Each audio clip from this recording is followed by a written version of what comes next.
Today's video is about reference variables in Java.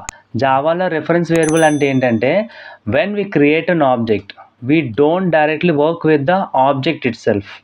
Okay, మనం object create చేసినప్పుడు డైరెక్ట్గా చూడండి, ఇక్కడ ఆబ్జెక్ట్ క్రియేషన్ అనేది జరిగింది కదా, డైరెక్ట్గా మనం ఆబ్జెక్ట్తో ఇంటరాక్ట్ అవ్వం, but with the reference variable. ఇక్కడ S1 ఏమంటారంటే రిఫరెన్స్ వేరియబుల్ అంటారు.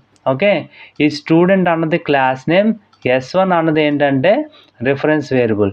ఓకే, న్యూ అన్నది ఏం చేస్తుంది అంటే మెమొరీని అలొకేట్ చేస్తుంది. ఈ స్టూడెంట్ అన్నది చూసారా, అది కన్స్ట్రక్టర్, అది ఆబ్జెక్ట్ని ఇనీషియలైజ్ చేస్తుంది.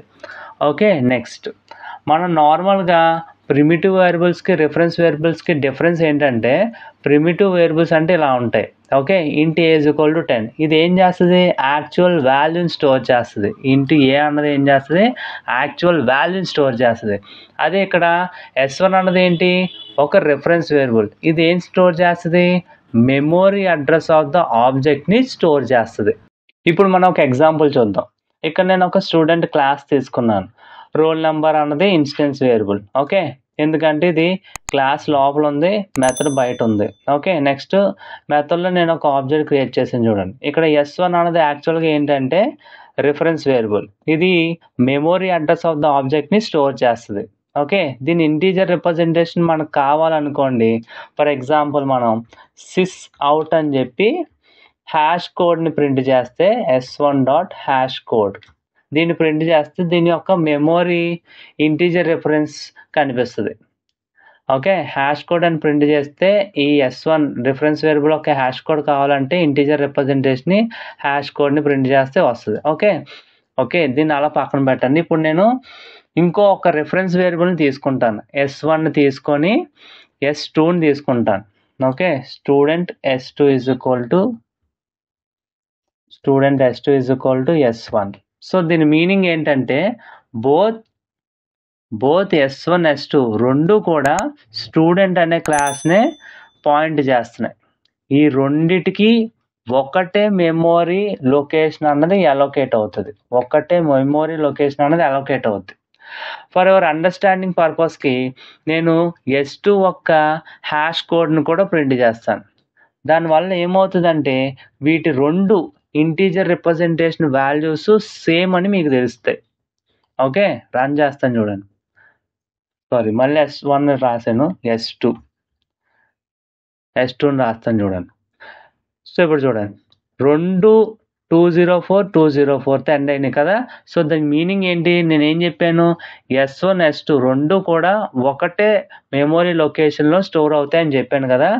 ఎందుకంటే మనం రెండింటిని పాయింట్ చేసామాట, ఈ అసైన్ చేస్తాం. సో అందుకు ఈ రెండింటి ఒక హ్యాష్ కోడ్స్ ఇవి ప్రింట్ చేస్తే దాని ఇంటీజర్ వాల్యూస్ వచ్చినాయి. సో ఇప్పుడు నేను ఏం చేస్తానంటే దీన్ని ఇలాగే ఉంచి, ఫర్ ఎగ్జాంపుల్ ఇప్పుడు నేను S1 రోల్ నెంబర్ని ప్రింట్ చేస్తాను, S1 roll number.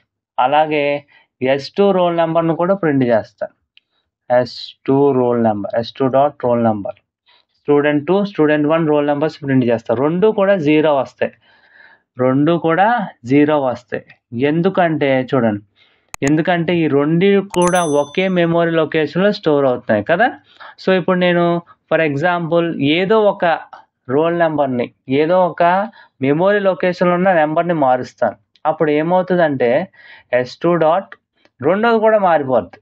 S2 dot roll number is equal to 22 అని 22 ఇచ్చాను కదా. సో ఇప్పుడు నేను మళ్ళీ ఈ S1 S2ని ప్రింట్ చేస్తాను, ప్రింట్ చేస్తే ఏమవుతుంది అంటే ఇప్పుడు ఇందాక వచ్చినట్టు 0 రావు. ఇప్పుడు ఏమొస్తుంది అంటే ఒకటేమో రెండు కూడా 22 అని వస్తాయి. ఎందుకంటే రెండు మెమొరీ లొకేషన్స్ కూడా సేమ్, ఒక దాన్ని చేంజ్ చేస్తే, ఒక్క రిఫరెన్స్ వేరియబుల్లో ఉన్న వాల్యూని చేంజ్ చేస్తే ఓకే రెండోది కూడా మారిపోద్ది. అంటే S1ని చేంజ్ చేసినా S2 చేంజ్ చేసినా రెండు మారిపోతాయి, ఎందుకంటే రెండు ఒకే మెమొరీ లొకేషన్లో కదా స్టోర్ అవుతున్నాయి. రన్ చేస్తాను చూడండి, ఇగో 22 నేను యాక్చువల్గా మార్చింది ఏంటి, స్టూడెంట్ 2 రోల్ నెంబర్ మాత్రమే. స్టూడెంట్ 1 కూడా మారిపోయింది. ఎందుకంటే 2 ఒకే మెమరీ లొకేషన్‌లో స్టోర్ అవుతున్నాయి కాబట్టి. మీకు విడివిడిగా కావాలనుకోండి, అప్పుడు మనం ఏం చేయాలి? ఒక కొత్త మెమరీ లొకేషన్ అన్నది ఇవ్వాలి. ఎవరికి? స్టూడెంట్ 2కి.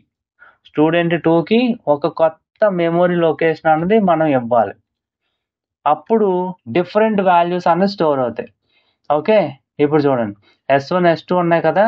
ఇప్పుడేమో స్టూడెంట్ 2 రోల్ నంబర్ ఏమో 22 వస్తది. స్టూడెంట్ 1 రోల్ నంబర్ మాత్రం 0 వస్తది. ఎందుకంటే నేను అసైన్ చేయలేదు కదా! 2 కొత్త మెమరీ లొకేషన్స్ కదా! ఇదిగోండి. ఇది స్టూడెంట్ 1 రోల్ నంబరు, ఇది student 2 roll number. For your understanding purpose కోసం ఇక్కడ నేను ఒక చిన్న మెసేజ్ రాస్తా. స్టూడెంట్ 1 రోల్ నంబర్, ఇక్కడేమో స్టూడెంట్ ఇదిగోండి. Student 1 roll number 0, student 2 దేమో 22. Okay. Thank you so much friends. మీకు ఒకవేళ బాగా అర్థమైంటే కామెంట్ బాక్స్‌లో కామెంట్ చేయండి. అర్థం కాని విషయం ఏమైనా ఉంటే డౌట్ అడగండి. Thank you so much.